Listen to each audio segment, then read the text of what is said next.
Welcome to a new section focusing on data serialization and transfer using the JSON module. JSON, which stands for JavaScript Object Notation, is a common format used for transmitting data between a server and a web application.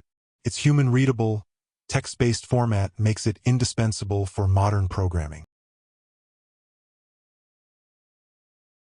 1. What is JSON?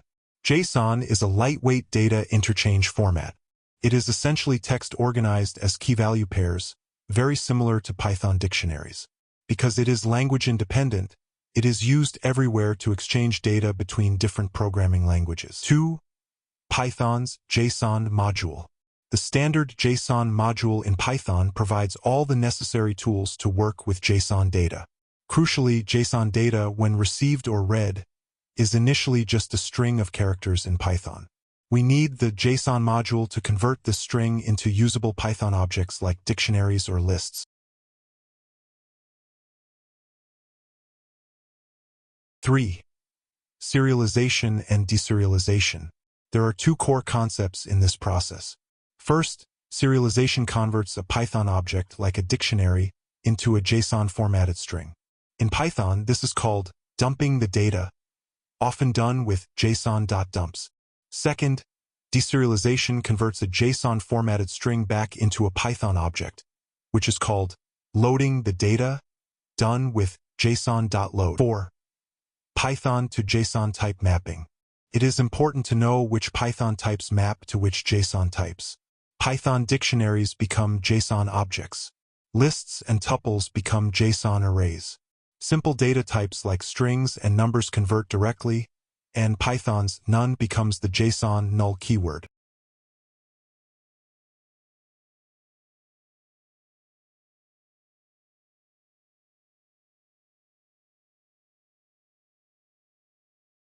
To summarize, the JSON module is essential for working with web data. Next, we will use json.loads to parse a JSON string into a usable Python dictionary. Our next lecture 40.02, Parse JSON. See you there.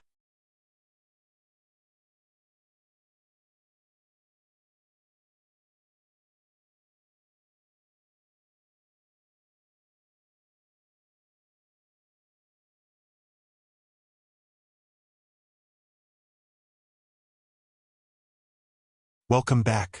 In this lecture, we perform the crucial task of deserialization, converting raw JSON text into usable Python objects. We will use the json.loads function, where the S stands for string, indicating that we are loading data from a string. 1. Preparing the JSON string. We import the JSON module and define a string that holds our JSON data. This string could represent data received from a web API or read from a file. Notice that, in Python, this JSON is just a plain str type which cannot be accessed by keys like a dictionary.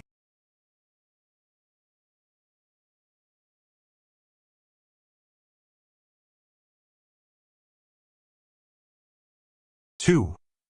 Parsing the string using json.loads. We pass the JSON string directly into json.loads. The function automatically converts the JSON object notation into a native Python dictionary.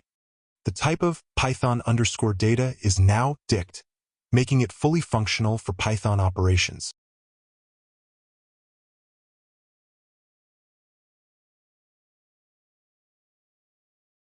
3.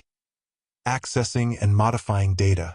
Since Python_data is now a dictionary, we can access its values using familiar dictionary key notation, like grabbing the version.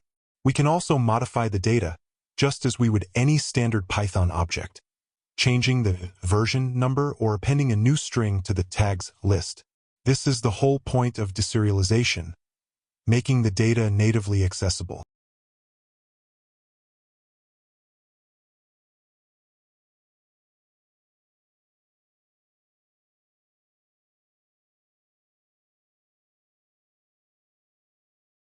To summarize, json.loads is your tool for turning JSON text into usable data.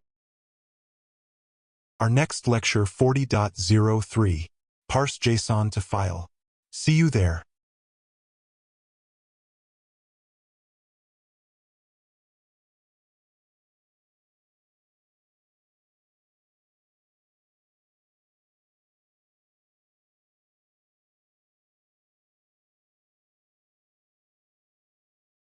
Welcome to the final lecture in our JSON module. We have learned how to load JSON from a string. Now, we cover the reverse process, serialization or dumping, where we convert a Python dictionary or list into JSON format and write it directly to a file using the json.dump function. 1. Preparing Python data. We start with a standard Python dictionary, project_setting, which contains nested dictionaries, numbers, strings, and even the Python none value. This object is what we want to serialize and save.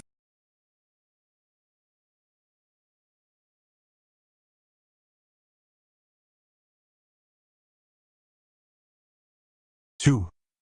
Dumping data to a file. The core function is json.dump. Unlike json.dumps, which returns a string, json.dump takes two required arguments: the Python object to be dumped, which is project_settings, and the file object where the data should be written, which is f in our with block. This writes the entire JSON data structure to the settings.json file in a compact, single line.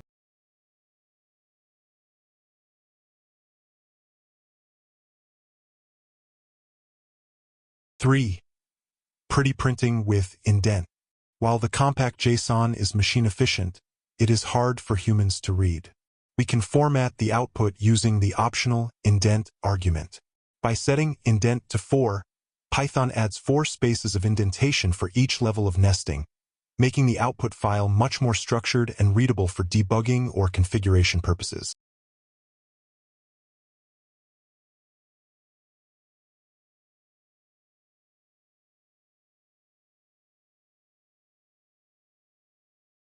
To summarize, json.dump is how you write Python data to disk in the universal JSON format. This concludes our JSON section.